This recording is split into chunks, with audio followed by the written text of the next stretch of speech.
دفاعی تجزیہ کاروں نے ترجمان پاک فوج کے بیان کی حمایت کر دی۔ بول سے بات چیت کرتے ہوئے کہا کہ فوجی تنصیبات پر حملے ریاست پر حملے ہیں۔ 9 مئی کا سانحہ برپا کرنے والوں نے اب سوشل میڈیا پر پروپیگنڈا شروع کر رکھا ہے۔ سانحہ 9 مئی کے ذمہ داروں کو سزا دینا لازمی ہے۔ اسٹیبلشمنٹ اور ایک سیاسی جماعت جو ہے اس کے درمیان کسی قسم کا کوئی کمپرومائز یا ڈیل ہونے جا رہی ہے پی ٹی آئی کے حوالے سے جو افواہیں ہیں ان کو انہوں نے مکمل طور پہ مسترد کر دیا اور باشگاف الفاظ میں یہ بات کلیئر انہوں نے کر دی کہ کوئی بھی جو ایسا گروہ یا سیاسی جماعت یا جتھا جو کہ پاکستان فوج کے ہیڈ کوارٹر کے قائد اعظم کی رہائش گاہ پہ حملہ آور ہوتا ہے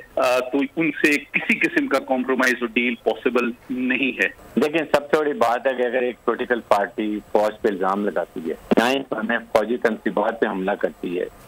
نشانی حیدر شہداء کے گھروں ان کی بے حرمتی کرتی ہے اور فوجوں کے لواحقین کو دل آزاری کرتی ہے یا فوج کو بدنام کرنے کی کوشش کرتی ہے، کیا اس سے انہوں نے کہا کہ کسی حالت میں فوج ان سے مذاکرات نہیں کرے گی؟ وہ جو 9 مئی کے کانٹیکسٹ کے اندر جب سپریم کورٹ آف پاکستان کے اندر وہ معاملہ گیا تو وہ جو 1967 کے اندر امینڈمنٹس کی گئی تھی کہ جس کے اندر وہ ایسے سویلین جو پاکستان کی ریاست کے خلاف لڑے ان کو آپ ٹرائی کر سکتے ہیں، اور وہ سپریم کورٹ آف پاکستان کی 45 سال سے وہ ایک پریکٹس چل رہی تھی کہ کوئی بھی ایسا شخص جو پاکستان کی ریاست کے خلاف لڑے چاہے وہ پاکستان کے ریگولر آرمی کا امپلائی نہیں ہے اس کو آپ پروسیکیوٹ کر سکتے ہیں۔ پی جی آئی کے آر میں جو ابہام تھے جو کنفیوژن تھی 9 مئی کے حوالے سے 1 سال مکمل ہو گیا تو سے سوالات اٹھ رہے تھے کہ کیا ہوگا، چاہے 9 مئی والوں کے لیے اتنی ڈیل دے دی گئی ہے، اس کو انہوں نے جو ہے وہ کلیئر کر دیا کہ 9 مئی کا جو مقدمہ ہے وہ پوری قوم کا مقدمہ ہے، تو اس سے کوئی کمپرومائز نہیں کیا جائے گا۔